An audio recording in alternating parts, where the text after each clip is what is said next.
Hello दोस्तों, एक बार फिर स्वागत है आपका आपके YouTube channel Siddharth online coaching में। और आज हमें पढ़ना है बीएससी थर्ड ईयर का जो फर्स्ट पेपर है रिलेटिविटी एंड स्टैटिस्टिकल फिजिक्स, उसके सेकेंड यूनिट का एक important topic probability distribution and it's narrowing with increase in an. तो हमें पढ़ना है प्रोबेबिलिटी डिस्ट्रीब्यूशन और फिर पढ़ना है कि ये कैसे नैरो हो रहा है, पतला हो रहा है विद इंक्रीज इन एन, मतलब नंबर ऑफ पार्टिकल्स या नंबर ऑफ मॉलिक्यूल्स जैसे जैसे बढ़ रहे हैं ये नैरो कैसे हो रहा है, ये हमें पढ़ना है। और पढ़ना है प्रोबेबिलिटी डिस्ट्रीब्यूशन। तो प्रोबेबिलिटी डिस्ट्रीब्यूशन अगर फाइंड करें, इससे पहले बात करते हैं दो हेडिंग्स पे। फर्स्ट हेडिंग तो हम लोग पढ़े arrangement of n particles in two equal size compartment, और उसके बाद पढ़े मोस्ट प्रोबेबल स्टेट। तो मोस्ट प्रोबेबल स्टेट पढ़ें या मैक्सिमम प्रोबेबिलिटी पढ़ें, तो ये दोनों चीज़ें पढ़ने के बाद अगर आप उसे नहीं देखें तो उसे देखने के बाद ही इस वीडियो को देखें तो ज़्यादा क्लियर रहेगा। तो बात करते हैं आज हम प्रोबेबिलिटी डिस्ट्रीब्यूशन की। फ़िलहाल तो एक बॉक्स कंसीडर कर लिया गया, ये मान लिया गया बॉक्स है, और इसे दो इक्वल साइज कंपार्टमेंट में डिवाइड कर लिया गया है। जो ये पार्टीशन है वो मान लिया गया कि इमेजिनरी पार्टीशन है, इमेजिनरी पार्टीशन है, और इस बॉक्स को दो इक्वल साइज कंपार्टमेंट में ये डिवाइड कर रहा है। तो डिवाइड कर रहा है तो इधर वाले कंपार्टमेंट को क्या लिया गया, फर्स्ट कंपार्टमेंट,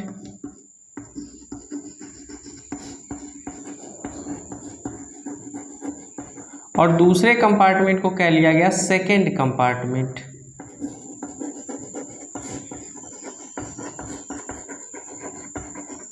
सेकेंड कंपार्टमेंट। तो एक बॉक्स कंसीडर कर लिया गया, बॉक्स को एक इमेजिनरी पार्टीशन से डिवाइड कर दिया गया। डिवाइड करने के बाद इसमें दो कंपार्टमेंट्स बन गए, फर्स्ट कंपार्टमेंट और सेकेंड कंपार्टमेंट। इसमें जो है वो n number of molecules fill कर दिया गया। फिल करने के बाद जब इसे डिवाइड कर दिया गया, डिवाइड किए तो ये दो पार्ट में डिवाइड हो गया। एक पार्ट को कहा गया फर्स्ट कंपार्टमेंट और दूसरे को कहा गया सेकेंड कंपार्टमेंट। अब मान लिया गया कि जो फर्स्ट कंपार्टमेंट है उसमें number of molecules, number of particles है n1, और जो सेकेंड कंपार्टमेंट है इसमें नंबर ऑफ मॉलिक्यूल या नंबर ऑफ पार्टिकल्स है n2। तो अगर किसी भी टाइम बात करें तो टोटल अगर पार्टिकल्स हमारे पास n है, टोटल नंबर ऑफ पार्टिकल्स या मॉलिक्यूल्स n है, पहले वाले में n1 है, दूसरे वाले में n2 है, तो n1 plus n2 is equal to हो जाएगा मिला के टोटल पार्टिकल कैपिटल N। इस बात को लिख भी दिए। लिखा क्या गया कि consider a box divided into two equal size compartments. तो एक बॉक्स कंसीडर कर लिया गया, इसे दो इक्वल साइज के कंपार्टमेंट्स में डिवाइड कर लिया गया बाय इमेजिनरी पार्टीशन। जो पार्टीशन है वो इमेजिनरी है। Box contains n molecules of an ideal gas, तो किसी आइडियल गैस के n मॉलिक्यूल्स को इसमें भर लिया गया। और उसके बाद n1 जो है नंबर ऑफ पार्टिकल है फर्स्ट कंपार्टमेंट में, और n2 जो नंबर ऑफ पार्टिकल है वो है सेकेंड कंपार्टमेंट में। तो n1 फर्स्ट कंपार्टमेंट में, n2 सेकेंड कंपार्टमेंट में। तो इस प्रकार n1 plus n2 is equal to हो जाएगा n। और अगर n की वैल्यू लार्ज है, n की वैल्यू लार्ज है, बहुत ज़्यादा है अगर n की वैल्यू, तो ये दोनों वैल्यूज बीच से ही पार्टीशन किया गया है, इक्वल पार्टीशन किया गया इमेजिनरी लाइन से। तो जितनी n1 की वैल्यू होगी लगभग उतनी वैल्यू n2 की होगी। इसलिए कहा जा सकता है n1 is nearly equal to n2 is nearly equal to n/2। तो n अगर वेरी लार्ज है तो n1 is equal to n2 is equal to n/2। अब हम जानते हैं कि अगर इसमें जो पार्टिकल रहेंगे, जो पार्टिकल है वो एक दूसरे के साथ कोलाइड करेंगे, टक्कर करेंगे, तो संघट्य वाला जो चैप्टर हम लोग पढ़े कि एक पार्टिकल से जाकर दूसरा पार्टिकल टकराता है, तो अपना मोमेंटम जो है वो मोमेंटम कंजर्वेशन ऑफ मोमेंटम वाले टॉपिक में वहाँ हम लोग पढ़े थे। तो फर्स्ट कंपार्टमेंट के जो भी पार्टिकल है या सेकेंड कंपार्टमेंट के जो भी पार्टिकल होंगे, एक कंपार्टमेंट की बात करेंगे तो सेम टू सेम दूसरे कंपार्टमेंट वाले की भी बात वही होगी। तो फर्स्ट कंपार्टमेंट में जो n1 पार्टिकल्स हैं वो एक दूसरे के साथ कोलाइड कर रहे हैं। कोलाइड करने के एक दूसरे के साथ साथ कोलाइड करने के साथ साथ वो इन दीवार वॉल से भी कोलाइड कर रहे हैं। तो कोलाइड करने के साथ साथ क्या होंगे, ये टकराकर यहाँ से परावर्तित होंगे, रिफ्लेक्ट होंगे और कुछ पार्टिकल्स इधर से इधर मूवमेंट हो सकता है। तो इधर से इधर अगर मूवमेंट होगा तो मूवमेंट होने से ही हो सकता है उनमें हो जाए वेरिएशन, नंबर ऑफ मॉलिक्यूल्स में हो जाए वेरिएशन, भले ही कम मात्रा में हो लेकिन वेरिएशन होगा, क्योंकि इधर से भी कुछ मॉलिक्यूल्स तो टकरा के इधर आएंगे, तो कुछ मॉलिक्यूल्स इधर जा सकते हैं, कुछ इधर आ सकते हैं, तो वेरिएशन हो सकता है, थोड़ा बहुत वेरिएशन। तो अगर इतना कम वेरिएशन रहेगा कि फिर भी जो ये वैल्यू है उसमें बहुत ज़्यादा चेंज नहीं आएगा। इस बात को भी लिख दिए कि these molecules continuously collide to each other and each other, तो एक दूसरे से भी कोलाइड कर रहे हैं, एंड विद द वॉल्स, और दीवारों से भी कोलाइड कर रहे हैं, walls of the box, due to intermolecular interaction. तो इंटरमॉलिकुलर इंटरैक्शन की वजह से ये एक दूसरे से कोलाइड भी कर रहे हैं और दीवारों से भी कोलाइड कर रहे हैं। Due to movement of molecules, number of molecules located in first compartment varies constantly with time. तो क्या हुआ कि जब ये कोलाइड कर रहे हैं तो एक कंपार्टमेंट के जो मॉलिक्यूल्स हैं वो कंटिन्यूसली कॉन्स्टेंटली दूसरे पार्टिकल में भी पहुंच जा रहे हैं, तो N1 की वैल्यू जो है वो वेरी कर रही है लेकिन बहुत ज़्यादा नहीं। तो नंबर ऑफ N1 मॉलिक्यूल जो फर्स्ट कंपार्टमेंट है वो वेरी कर रहे हैं। अब वेरी करने के बाद क्या होगा, अगर N जो टोटल नंबर ऑफ पार्टिकल्स है अगर ये बहुत ज़्यादा है तो थोड़ा बहुत वेरिएशन होने से भी उसमें कोई अंतर नहीं आएगा। मान लिया गया शुरुआत में अगर कंसीडर करते हैं 100 पार्टिकल्स की और 50-50 पार्टिकल्स का डिस्ट्रीब्यूशन था, अगर किसी में 51 हो जाए और इसमें 49 हो जाए तो कुछ इसमें कंसीडर किया जा सकता है कि कुछ चेंज हुआ। लेकिन अगर यही नंबर ऑफ पार्टिकल्स 10,000 है और इनका जो डिस्ट्रीब्यूशन है एक में 5000 दूसरे में भी 5000, अब इसमें 2-4 मॉलिक्यूल्स का अगर अंतर आ जाए, ये हो जाए 5004 और ये हो जाए 4996, तो इसमें बहुत ज़्यादा अंतर नहीं, नियरली इसके इक्वल ही है। तो अगर n की वैल्यू बहुत लार्ज है तो जो N1 में वेरिएशन हुआ है वो माइन्यूट वेरिएशन होगा, तो उससे बहुत ज़्यादा कंसीडर करने की ज़रूरत नहीं है, क्योंकि वो जो एक्चुअल वैल्यू उसे बहुत ज़्यादा डिफर नहीं कर पाएगा।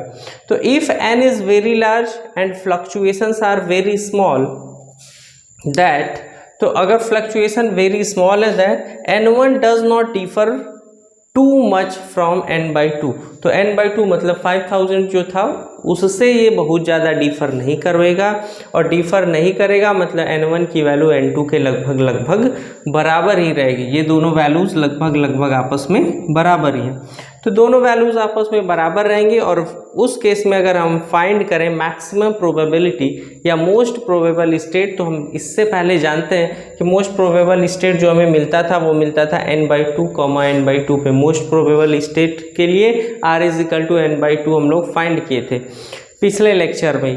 तो ये हो गया n/2 state n/2 give the maximum probability, और प्रोबेबिलिटी डिस्ट्रीब्यूशन हमें फाइंड करना है कि n की वैल्यू जब इंक्रीज करेगी तो ये नैरो होगा।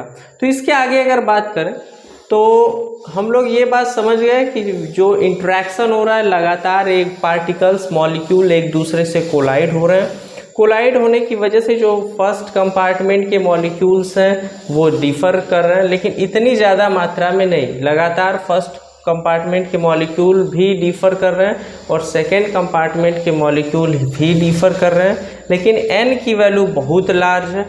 n की वैल्यू बहुत लार्ज होने की वजह से जो ये वेरिएशन है उस पर बहुत ज़्यादा प्रभाव नहीं पड़ रहा है, इफेक्ट नहीं पड़ रहा है। अब हम बात करते हैं कि मान लिया गया n particles, capital N particles जो है वो डिस्ट्रीब्यूट है 2 कंपार्टमेंट में, तो उसके लिए मैक्रो स्टेट की प्रोबेबिलिटी फाइंड करते हैं और देखते हैं इससे पहले क्या था और अब क्या होगा। तो फाइंड करते हैं if n particles, if capital N particles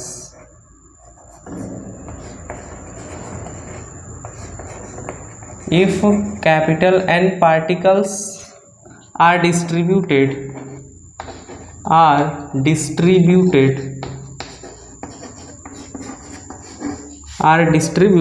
इन्हीं दोनों कंपार्टमेंट्स में डिस्ट्रीब्यूटेड है, तो N particles are distributed in 2 compartments in 2 compartments.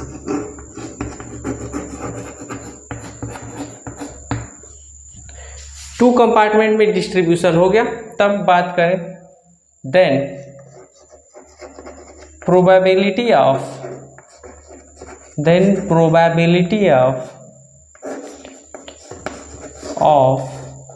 Macro state, probability of macro state. तो मैक्रो स्टेट मान लिया गया कि शुरुआत में मान लिया गया कि जो मैक्रो स्टेट है वो है r, n minus r। Macro state ऐसे ही मानते हैं, माइक्रो स्टेट और मैक्रो स्टेट हम लोग पढ़ चुके हैं। तो मान लिया गया macro state r, n minus r के लिए हमें फाइंड करना है प्रोबेबिलिटी। तो प्रोबेबिलिटी ऑफ मैक्रो स्टेट की बात करें तो इसे लिखें, अगर ओम से लिखते ही हैं तो ओम कामा r, n minus r। Thermodynamic probability जैसे पढ़े थे।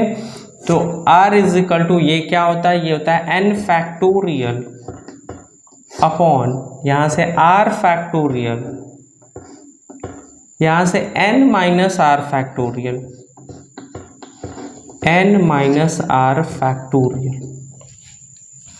अब अगर इसके लिए total number of micro state की बात करें तो total number of micro state कितना होगा। अगर 2 कंपार्टमेंट में डिस्ट्रीब्यूशन है तो लिखेंगे बेस 2, और अगर n नंबर ऑफ पार्टिकल्स है तो इसके पावर लिखेंगे n। तो लिखें total number of micro state, total number of micro states in system. तो total number of micro states हो गया 2 टू द पावर n। तो थर्मोडायनेमिक प्रोबेबिलिटी या प्रोबेबिलिटी ऑफ मैक्रो स्टेट हमें मिल गया ओम r, n minus r macro state के लिए n factorial by r factorial n minus r factorial, और हमें मिल गया total number of micro state. तो प्रोबेबिलिटी फाइंड कर सकते हैं। देन प्रोबेबिलिटी ऑफ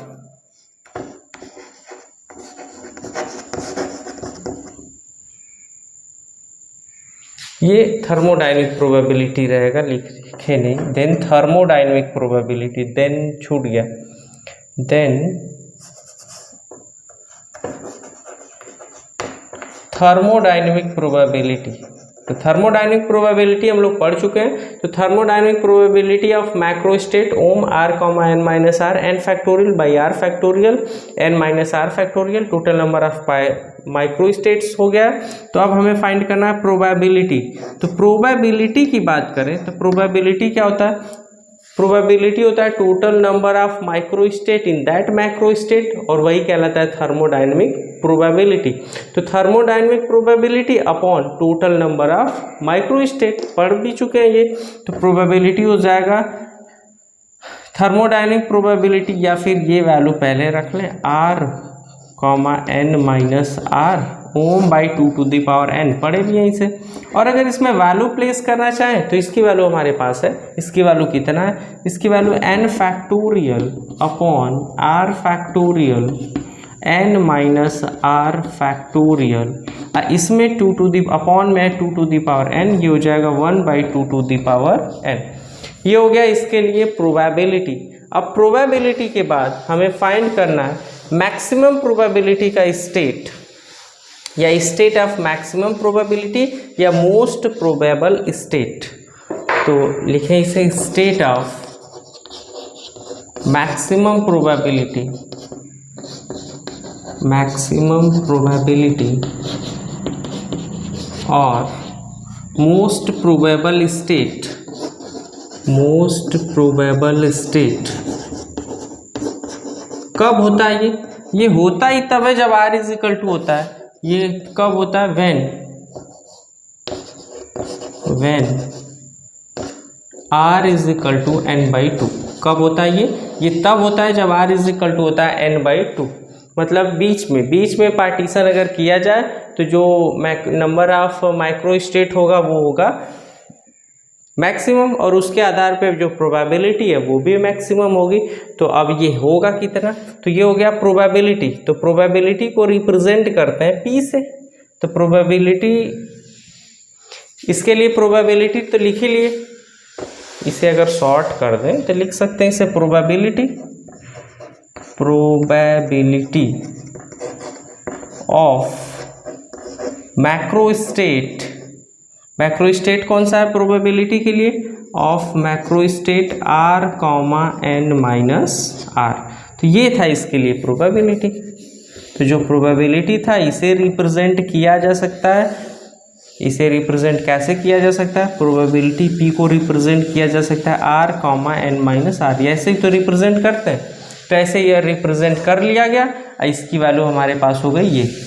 तो ये वैल्यू हो गई। अब हमें फाइंड करना है प्रोबेबिलिटी कब के लिए, एक लाइन कम पड़ रहा है चूँकि, तो इस लाइन को अगर यहाँ लिख दें क्योंकि ये बात लिख दिए, तो प्रोबेबिलिटी के लिए हमें जो फाइनल एक्सप्रेशन मिलना था वो क्या मिला, probability P R comma N minus R probability.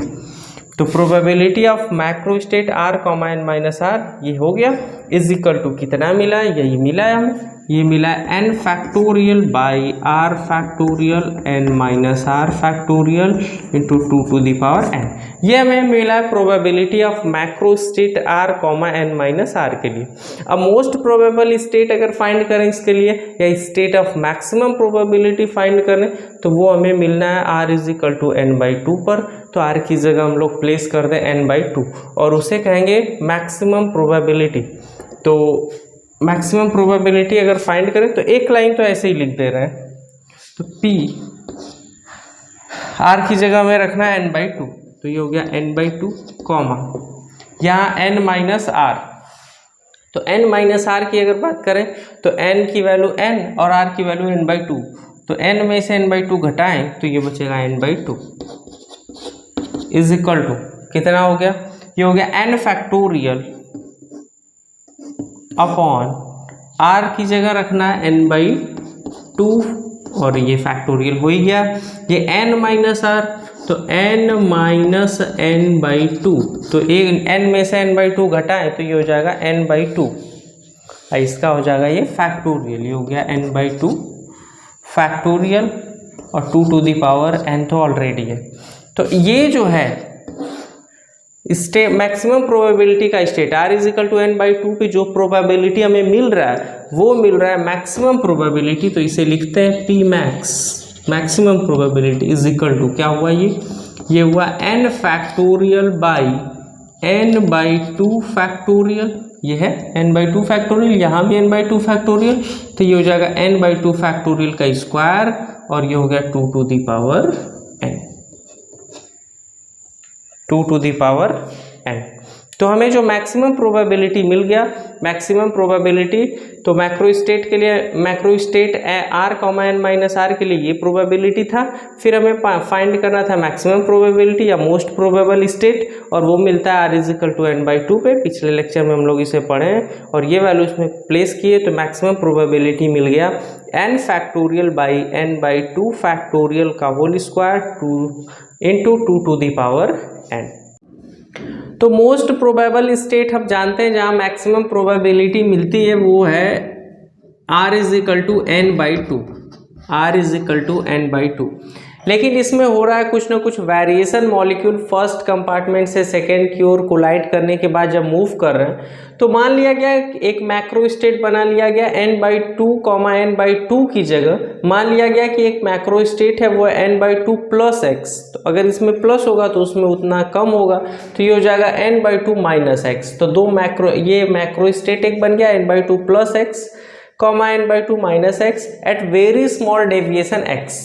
तो वेरी स्मॉल डेविएशन है, बहुत कम बदलाव है X from most probable micro state. Most probable state था एन बाई 2, मान लिया गया ये एन बाई 2 यहाँ था।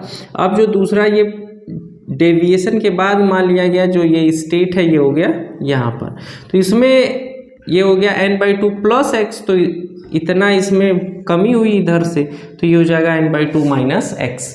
तो इसके लिए अगर प्रोबेबिलिटी फाइंड करें, प्रोबेबिलिटी ऑफ मैक्रो स्टेट, तो मैक्रो स्टेट है N by 2 plus X comma N by 2 minus X, और इसके लिए प्रोबेबिलिटी लिखें तो प्रोबेबिलिटी लिखते हैं तो ये हो जाएगा N by 2 plus X comma N by 2 minus X. ये हो गया R comma N minus R की जगह जब ये हो गया तो इसके लिए फाइंड करें प्रोबेबिलिटी, तो ये होगा N factorial upon R factorial, R की जगह ये वैल्यू है n/2 प्लस एक्स, इसका factorial into n/2 minus X, इसका फैक्टोरियल। और प्रोबेबिलिटी के लिए हमारे पास होना चाहिए नंबर ऑफ माइक्रो स्टेट्स, और ये होता है 2 to the power n। तो ये तो हो गया इसके लिए प्रोबेबिलिटी। अब इसे लिखा जा सकता है दूसरे टर्म में इस प्रकार से, px is equal to n factorial upon n/2 plus x factorial n/2 minus x factorial 2 to the power n। अब उसके बाद ये हो गया हमारे पास px की वैल्यू। px की वैल्यू कब? Macro state n/2 plus x के लिए और n/2 माइनस एक्स के लिए। तो ये हमें मिल गया प्रोबेबल मैक्रो स्टेट या फिर probability of macro state n/2 plus x या फिर n/2 minus x.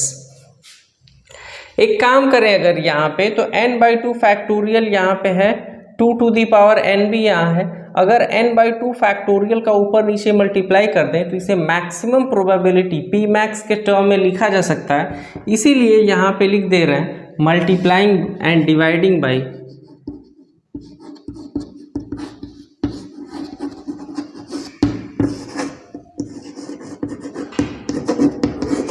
Multiplying and dividing by n/2 factorial का स्क्वायर। इस टर्म से अगर ऊपर नीचे दोनों में मल्टीप्लाई कर दिया जाए तो ये हो गया n/2 फैक्टोरियल और इसका पूरे का स्क्वायर अपॉन n/2 फैक्टोरियल और पूरे का ये स्क्वायर। अगर इसे रीअरेंज करें तो रीअरेंज करने के बाद इसे लिख सकते हैं n फैक्टोरियल अपॉन, इस टर्म को लिख लें n/2 फैक्टोरियल पूरे का स्क्वायर और फिर लिख लें 2 to the power n into, फिर लिखें ये टर्म n/2 फैक्टोरियल का स्क्वायर अपॉन ये वाला टर्म n/2 प्लस एक्स और यहाँ से n/2 माइनस एक्स।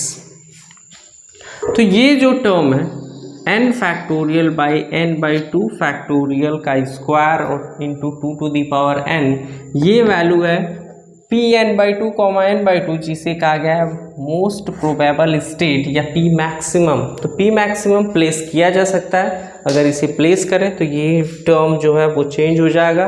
किस टर्म में चेंज हो जाएगा? ये हो जाएगा Px इज इक्वल टू, ये हो गया Px इज इक्वल टू, इसकी जगह लिख सकते हैं P मैक्स, मैक्सिमम प्रोबेबिलिटी ये हो गया।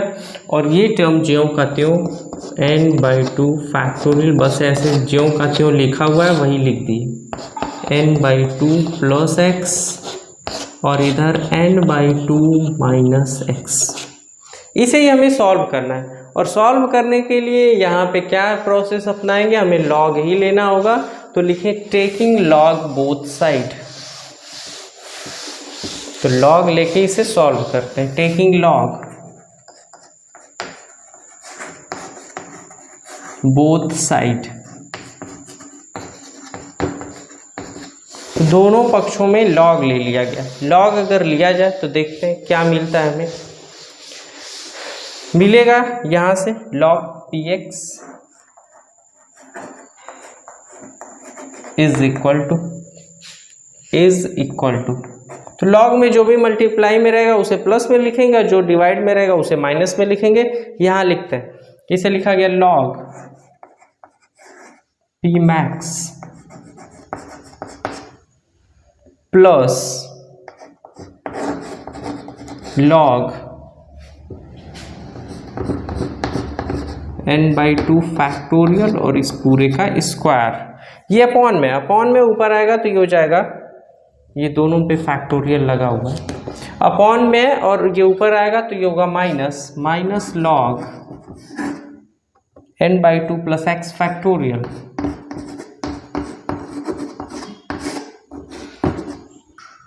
माइनस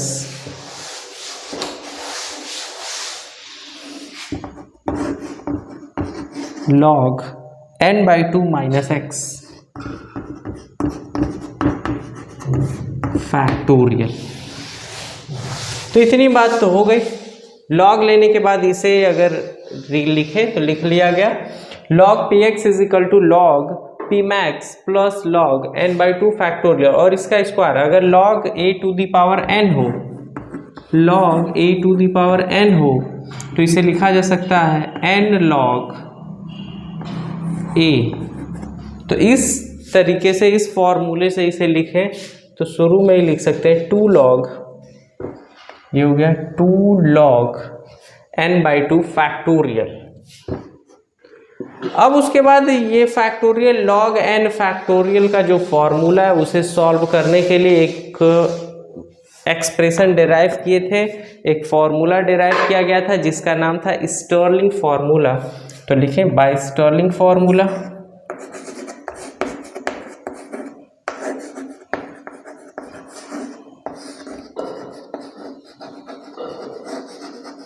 स्टर्लिंग फार्मूला के अकॉर्डिंग होता है log n फैक्टोरियल की वैल्यू होती है n log n minus n, और यही वैल्यू यहाँ प्लेस कर दें सबके लिए। तो ये है log px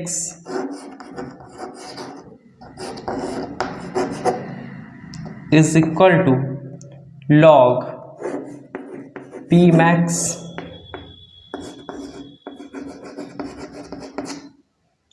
plus 2 log n/2 factorial की वैल्यू में फाइंड करना है, तो 2 को बाहर रहने दें। log n/2 फैक्टोरियल की वैल्यू अगर लिखें तो ये हो जाएगा n/2 log n/2 minus n/2। ये वैल्यू होगी इसकी log n/2 फैक्टोरियल की।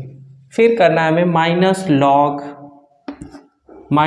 log n/2 plus x factorial. इसके लिए अगर फैक्टोरियल फाइंड करें फिर ब्रैकेट लिखते हैं, ये हो जाएगा n/2 प्लस एक्स, ये हो गया n की value into log n/2 plus x. तो ये हुआ n log n। फिर करना है माइनस n, तो माइनस n की यही वैल्यू है n/2 plus x.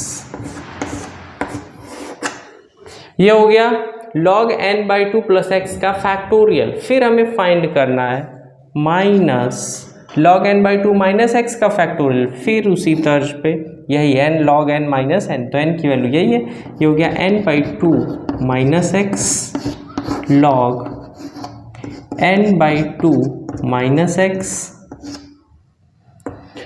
Minus n/2 minus x. क्या हो गया ये हो गया n log n minus n। इसे ब्रेक कर लिया गया स्टर्लिंग फार्मूला पे। स्टर्लिंग फार्मूले पे ब्रेक करने के बाद अब इसे आगे सॉल्व करते हैं। आगे अगर इसे सॉल्व करें तो पहला काम तो यही करते हैं, ब्रैकेट ओपन करके 2 का मल्टीप्लाई करते हैं। ब्रैकेट ओपन कर दिया गया, ब्रैकेट ओपन किया गया, देखते हैं क्या मिलता है हमें। 2 का मल्टीप्लाई अगर हो जाएगा, या नेक्स्ट लाइन में ही कर दें अगर इसे, तो नेक्स्ट लाइन में करते हैं। ये हो गया log px is equal to यहाँ से log p max प्लस, अब ये 2 का मल्टीप्लाई इसमें भी होगा, 2 का मल्टीप्लाई इसमें होगा, 2 इंटू n/2 log n/2, तो log n/2 तो यही रहेगा, 2 से 2 कैंसिल, ये हो गया n log n/2। फिर उसके बाद 2 का मल्टीप्लाई इसमें भी होगा, तो ये हो गया माइनस 2 इंटू n/2, 2 से 2 कैंसिल, ये हो गया माइनस n। यहाँ से ब्रैकेट ओपन करें अगर, तो ये हो गया माइनस, ये हो गया n/2 प्लस एक्स, ये माइनस का ब्रैकेट का, माइनस का अंदर ब्रैकेट ओपन करके मल्टीप्लाई हुआ, तो ये हो गया n/2 plus x log n/2 plus x. ये तो मल्टीप्लाई हो गया माइनस का मल्टीप्लाई इसमें भी होगा, ये हो गया प्लस n/2 प्लस एक्स। यहाँ से अगर ब्रैकेट ओपन करें तो ये हो गया माइनस, ये ब्रैकेट यहाँ से यहाँ तक लिख लें पूरा ज्यों का त्यों, n/2 minus x log n/2 minus X. ये माइनस का मल्टीप्लाई इसमें हुआ, अब यहाँ भी होगा, तो ये माइनस और ये माइनस प्लस, और ब्रैकेट ओपन कर दिया गया, ये हो गया n/2 माइनस एक्स। अब अगर देखा जाए यहाँ से, तो यहाँ से हमें क्या मिला, यहाँ से हमें मिल रहा है log px is equal to log pmax plus n log n/2 minus n। ये है माइनस n और ये n/2 और ये है n/2, तो ये दोनों प्लस है, तो n/2 plus n/2 half n दोनों मिलके कंप्लीट n हुए, और ये है पॉजिटिव, तो दोनों पॉजिटिव इस नेगेटिव से कैंसिल हो गए। यहाँ है प्लस x, यहाँ है माइनस x, ये भी कैंसिल आउट हुआ। बचा क्या, बचा हमारे पास log px is equal to, अगर लिखें इसे तो लिख दिए log px is equal to log pmax plus n log n/2,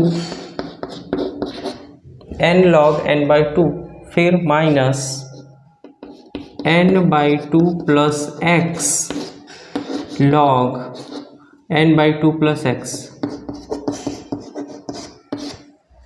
minus n/2 minus x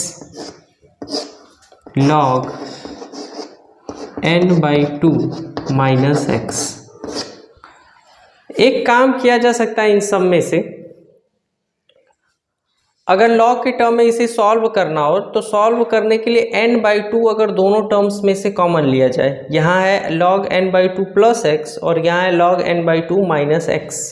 अगर इसमें से n/2 कॉमन लें, यहाँ पे है क्या, यहाँ पे है n/2 प्लस एक्स, अगर इसमें से कॉमन लें n/2, तो n/2 अगर कॉमन लेते हैं तो यहाँ हो जाएगा 1 प्लस, यहाँ x था, x के साथ आ जाएगा 2/n, ये टर्म होगा, तो या फिर कह सकते हैं 2x/n।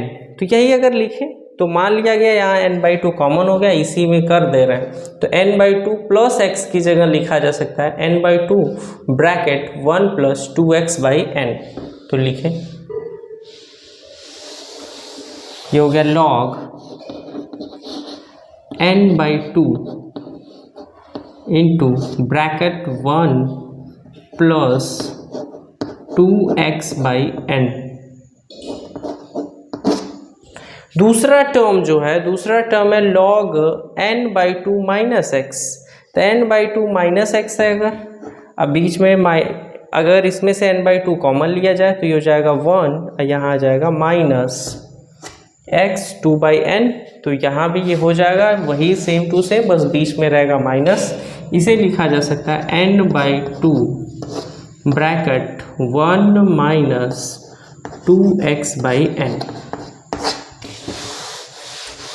अब ये हो गया log a इंटू बी, और log a इंटू बी को लिखा जा सकता है log a plus log b, तो मतलब दोनों मल्टीप्लाई में, दोनों को प्लस के टर्म में अलग अलग log के साथ लिखा जा सकता है।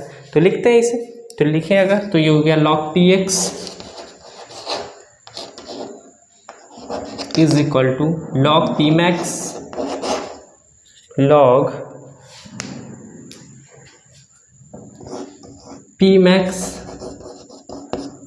Plus n log n/2 minus यहाँ से हो गया n/2 प्लस x, और ब्रैकेट के अंदर ये लिख लिए log n/2 प्लस log ये हो गया log n/2 अब प्लस log 1 प्लस 2x/n। इसे log m इंटू n है, मान लिया गया log m इंटू n, तो log m अब प्लस log n, ये इस प्रकार से लिख लिया गया।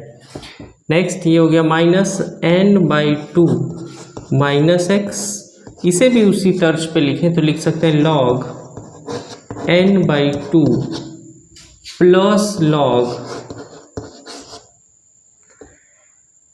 1 माइनस 2x/n।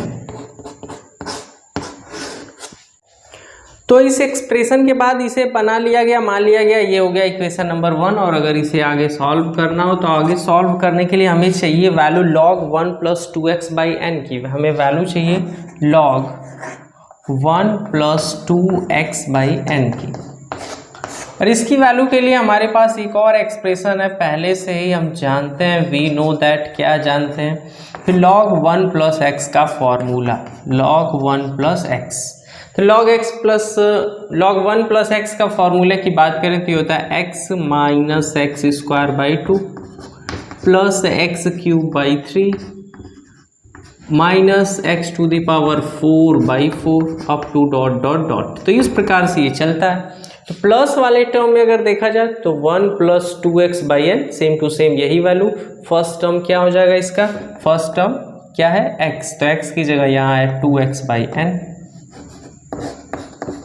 माइनस x², तो x² x की जगह ये टर्म है, इसका स्क्वायर करें तो 2 का स्क्वायर 4, x का स्क्वायर x²/n का स्क्वायर n², और अपॉन में 2 है तो 2 लगा दिए इसमें, प्लस x³ 3, तो x³ तो ये x³ मतलब 2 का cube 8, x³/n³ 3।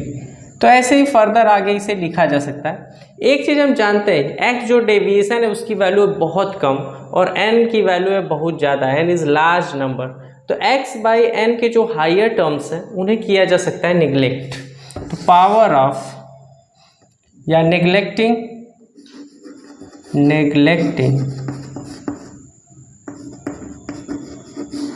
Higher power of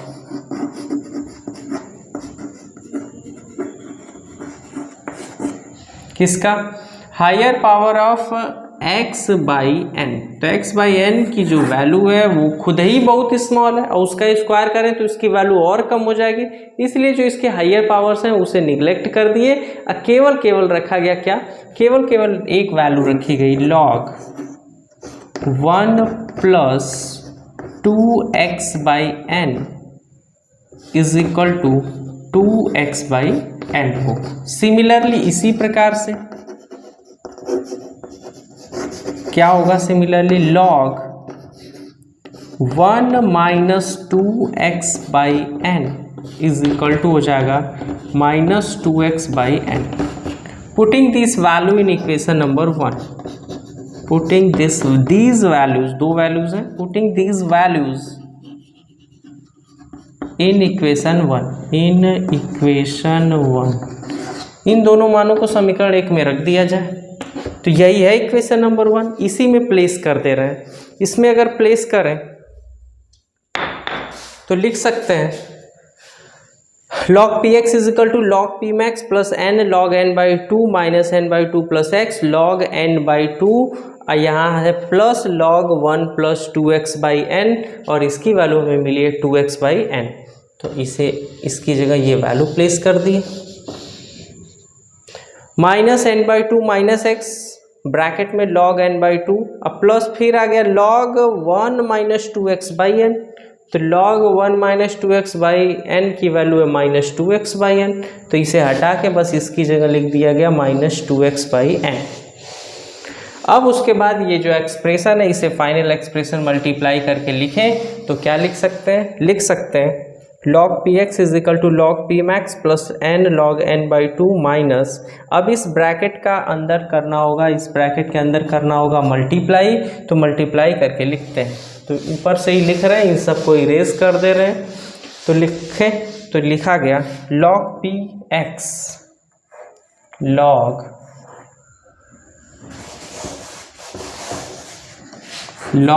px = log pmax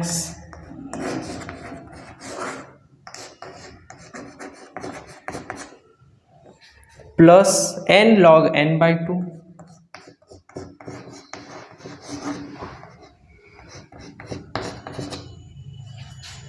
minus पहले n/2 का मल्टीप्लाई होगा log n/2 में, सब में माइनस ही आना है क्योंकि शुरू में माइनस लगा हुआ है, तो माइनस का मल्टीप्लाई n/2 का मल्टीप्लाई किए इसमें, तो ये हो गया n/2, या ब्रैकेट माइनस रहने दिया जाए, केवल इस ब्रैकेट का ही मल्टीप्लाई कर रहे हैं, तो n/2 log n/2 हो गया ये। फिर अब इस x का मल्टीप्लाई इसमें होगा plus x log n/2 plus x log n/2 plus अब फिर इन दोनों का मल्टीप्लाई इसमें भी होगा प्लस, यहाँ से क्या हुआ n/2 इंटू 2x/n,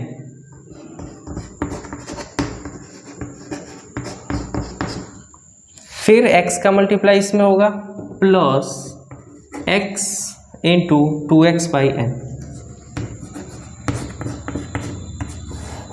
ये तो फर्स्ट ब्रैकेट सॉल्व हुआ। यहाँ से फिर नेक्स्ट वाला माइनस लगा के फिर ब्रैकेट लगाए, n/2 का मल्टीप्लाई n/2 में, ये हो गया n/2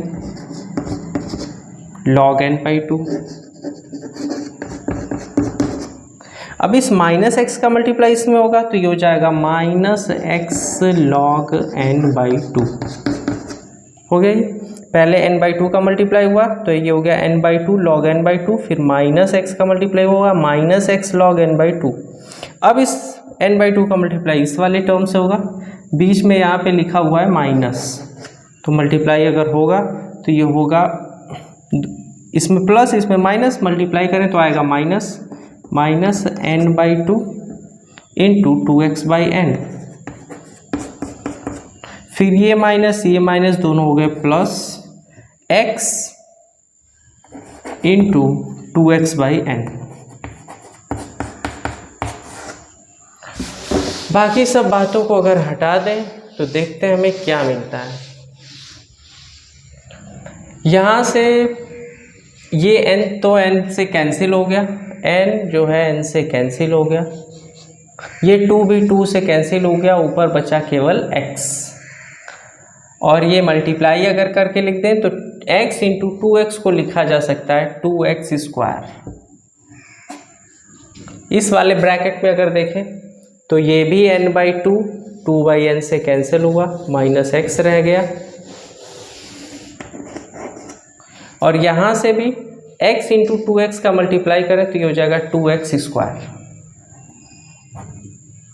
अब उसके बाद ब्रैकेट अगर ओपन करते हैं तो यहाँ से ब्रैकेट ओपन कर दिए, ये हो गया माइनस, ये प्लस था तो ये हो गया माइनस, ये भी प्लस था ये हो गया माइनस, ये भी प्लस था ये हो गया माइनस। इस ब्रैकेट को ओपन करते हैं तो जो प्लस होगा वो माइनस, जो माइनस होगा वो प्लस, तो ये था प्लस, ये हो गया माइनस, ये माइनस से ये हो गया प्लस, और यहाँ आ जाएगा माइनस। ब्रैकेट ये हो गया ख़त्म।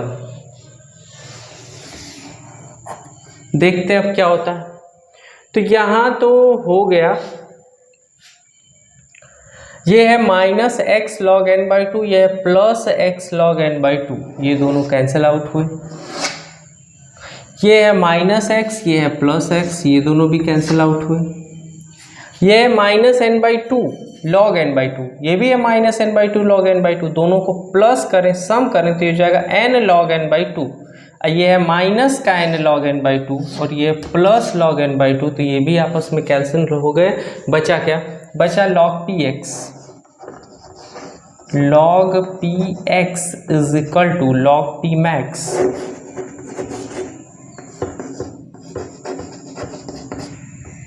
log p max।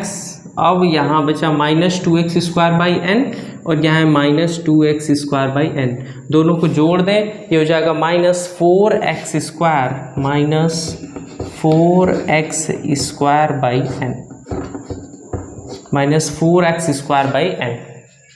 तो ये है log px, इधर है log p max।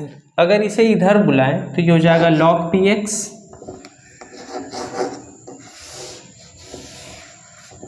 log px minus log p max is equal to minus 4x²। और इसे फ्रैक्शनल एक टर्म f में फाइंड करने के लिए क्या करें कि ऊपर और नीचे दोनों में n का कर दिए मल्टीप्लाई, n का कर दिया गया मल्टीप्लाई। तो या तो फिर नेक्स्ट टर्म में लिखेंगे इसे। तो ये हो गया log m minus log n। तो log m minus log n को लिखा जा सकता है log m by n।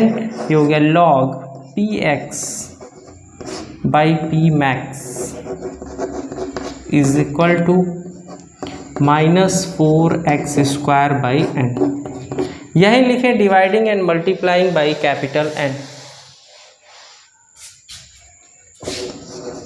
Dividing या क्या लिखें, बस multiplying and dividing by n। तो कैपिटल N से अगर डिवाइड और मल्टीप्लाई किए तो केवल इस टर्म की बात कर रहे हैं। तो इस टर्म को क्या लिखा जा सकता है, लिखा जा सकता है -4x² into n by n² लिखा जा सकता है। या फिर इस 4 को अगर अपॉन में लिखें तो लिखा जा सकता है n² बाई 4, n² बाई 4। या फिर n² बाई 4 को लिखा जा सकता है 2², 4 को लिखा जा सकता है 2 का स्क्वायर।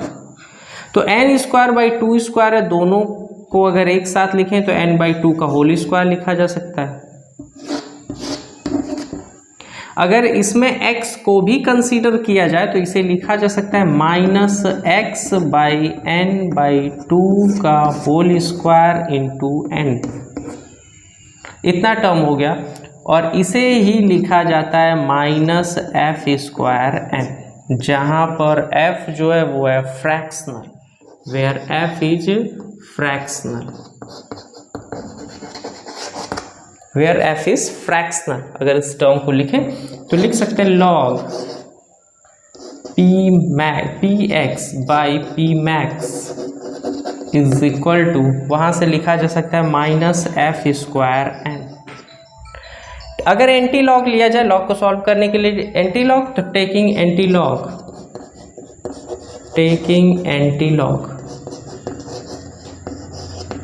लॉग लें तो क्या हो जाएगा, ये हो जाएगा px by P max is equal to e⁻ -f²n। या px की वैल्यू यहाँ से लिख सकते हैं, px इज इक्वल टू लिखा जा सकता है, ये अपॉन में पी मैक्स मल्टीप्लाई में हो गया, ये हो गया पी मैक्स e⁻ -f²n। अब n नंबर जो है, n जो है इसमें है number of molecules, number of particles. इसके नंबर को 0.01% कंसीडर करते हुए डिफरेंट नंबर के आधार पे इसका कर्व ड्रॉ करते हैं, देखते हैं कैसे होती है इसकी नैरोइंग। तो px इज इक्वल टू मिल गया p मैक्स e⁻ -f²n, जहाँ f फ्रैक्शनल है। और फिर उसके बाद लिख दी कि फ्रैक्शनल डेविएशन f की वैल्यू जो है x बाई n बाई 2 है, जो कि फ्रॉम कहाँ से मोस्ट प्रोबेबल डिस्ट्रीब्यूशन है।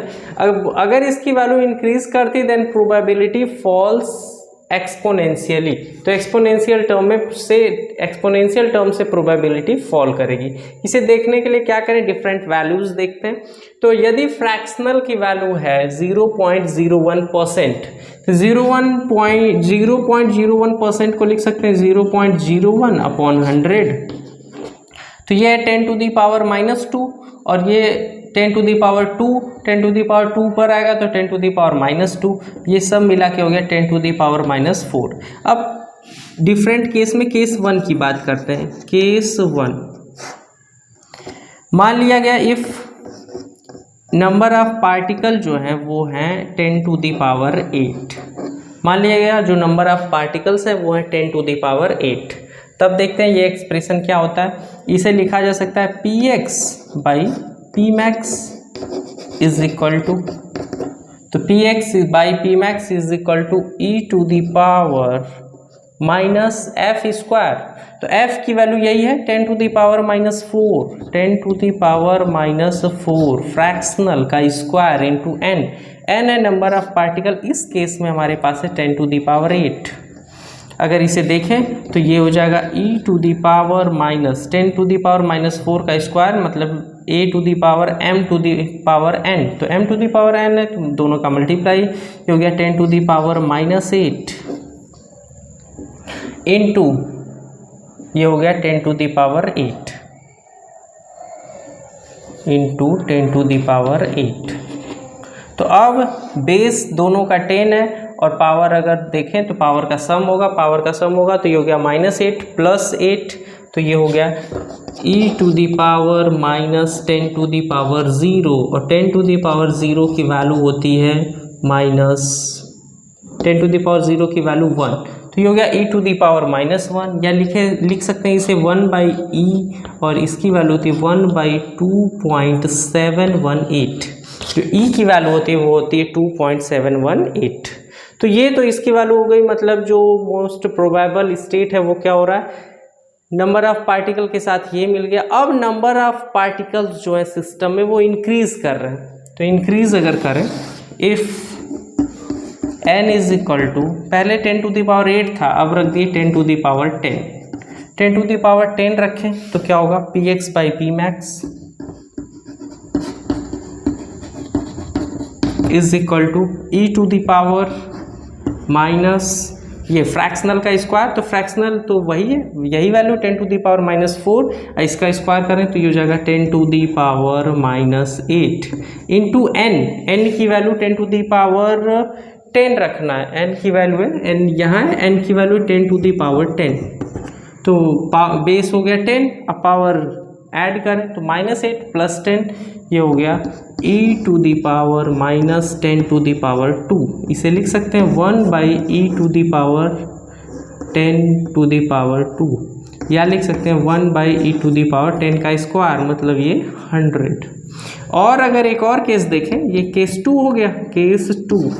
केस 3 की बात करते हैं, if n is equal to 10 to the power 12 रख लिए, तो ये हो जाएगा px by P max is equal to E to the power -f का स्क्वायर, और f की वैल्यू हमारे पास वही है 0.01%, मतलब 10 टू द पावर -4, इसका स्क्वायर करें ये हो गया 10 to the power -8 into 10 to the power 12, subtract करें इसमें से 12 में से 8 सब्सट्रैक्ट होगा, ये हो गया e to the power -10 to the power -4, या इसे लिखा जा सकता है 1/e to the power, sorry ये +4 है क्योंकि 12 में से 8 सब्सट्रैक्ट होगा तो +4, तो ये हो गया, ये नीचे आया तो ये हो गया पॉजिटिव 10 टू दी पावर 4, मतलब लिखा जा सकता है 1/e टू दी पावर 10,000।